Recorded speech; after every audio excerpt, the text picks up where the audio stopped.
ایرانی پارلیمنٹ کی قومی سلامتی کمیٹی کے سربراہ ابراہیم عزیزی نے امریکہ پر جنگ بندی کی خلاف ورزی کا الزام عائد کرتے ہوئے کہا کہ واشنگٹن نے ایک بار پھر مذاکرات کے دوران ایران کو نشانہ بنایا ہے۔ ایکس پر رد عمل دیتے ہوئے کہا کہ امریکی صدر نے ایک مرتبہ پھر ثابت کر دیا کہ وہ مذاکرات اور جنگ بندی کے اصولوں کے پابند نہیں۔ ابراہیم عزیزی نے امریکی کارروائی کو غیر ذمہ دارانہ اقدام قرار دیتے ہوئے خبردار کیا کہ اس کا انجام ہمیشہ کی طرح امریکہ کی پسپائی اور پشیمانی کی صورت میں نکلے گا، کیونکہ اب الزام تراشی کی سیاست مزید کارآمد نہیں رہی۔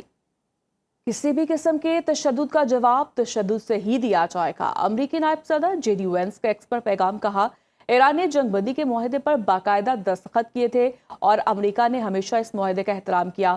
جے ڈی وینس نے مزید کہا کہ اگر ایران کو مفاہمتی یادداشت پر عمل درآمد کے حوالے سے کوئی اختلاف یا تحفظات ہیں تو وہ طاقت کے استعمال کی بجائے براہ راست سفارتی رابط کرے، تاہم امریکی سلامتی پر سمجھوتہ نہیں کیا جائے گا۔ امریکہ کے ایران پر ایک مرتبہ پھر فضائی حملے۔ امریکی سینٹرل کمانڈ کے مطابق ایران میں متعدد فوجی ہدف کو نشانہ بنایا گیا۔ کارروائی تجارتی جہاز پر ایرانی حملے کے جواب میں کی گئی۔ صدر ٹرمپ کی ہدایت پر 27 جون کو یہ کارروائیاں کی گئیں۔ تجارتی جہاز پر ایرانی حملے کے بعد ایران پر آج مزید فضائی حملے کیے۔ امریکی سینٹرل کمانڈ نے سوشل میڈیا پر جاری پیغام میں کہا کہ امریکی بحریہ اور فضائیہ کے جنگی طیاروں نے ایران کے خلاف بڑے پیمانے پر کارروائی کرتے ہوئے آبنہ ہرمز اور اس کے اطراف مختلف مقامات پر واقع 10 ایرانی فوجی ہدف کو نشانہ بنایا ہے۔ متعدد فوجی تنصیبات پر حملے کیے گئے۔ ایرانی سرکاری میڈیا کے مطابق کشم جزیرے میں ایک گاؤں کو متعدد میزائلوں سے نشانہ بنایا گیا۔ جنوبی ایران کے ساحلی شہر سرک میں شدید دھماکوں کی آوازیں سنی گئی۔ امریکی نیوز ویب سائٹ کے مطابق امریکہ نے ایران پر پھر حملہ کیا ہے۔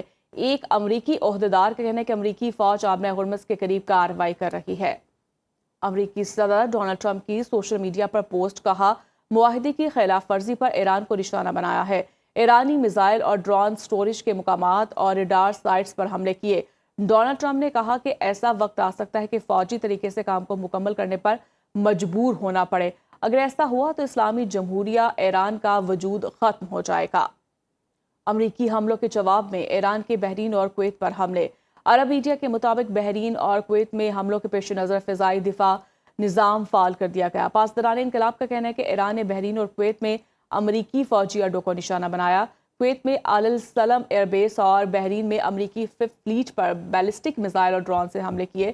حملے امریکہ کی جانب سے ایران کے 5 ساحلی مقامات پر حملوں کے جواب میں کیے گئے۔ دشمن کی جارحیت کا منہ توڑ جواب دیا جائے گا۔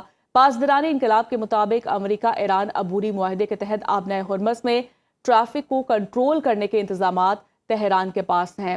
اب سے خلاف ورزی کرنے والے جہازوں کے ساتھ ماضی کی نسبت زیادہ سختی سے نپٹا جائے گا۔ جنگ بندی کی خلاف ورزی معاہدے کی خلاف ورزی ہے اور اس کے نتیجے میں یہ عمل مکمل طور پر رک جائے گا۔